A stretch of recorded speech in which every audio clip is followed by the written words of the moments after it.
ഒരു വീടിന്റെ ഇലക്ട്രിക്കൽ വർക്കുകൾ എങ്ങനെയാണ് ചെയ്യുക എന്നുള്ളത് എപ്പോഴും എല്ലാവർക്കും ഒരു കൺഫ്യൂഷൻ ഉള്ള ഒരു കാര്യമാണ്.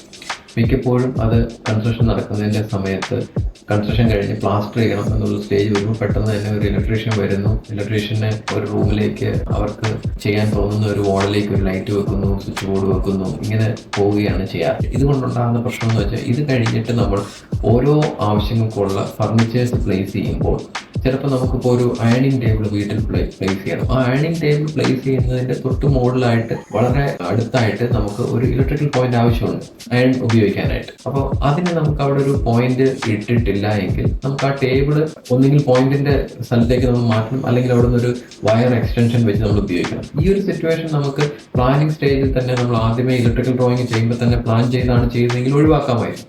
അതിന് ചെയ്യേണ്ടത് ഇലക്ട്രിക്കൽ ഡ്രോയിങ് ചെയ്യുന്നതിന്റെ അടിസ്ഥാനം എന്ന് പറയുന്നത് ഫർണിച്ചേഴ്സിന്റെ പൊസിഷൻസ് ആണ്.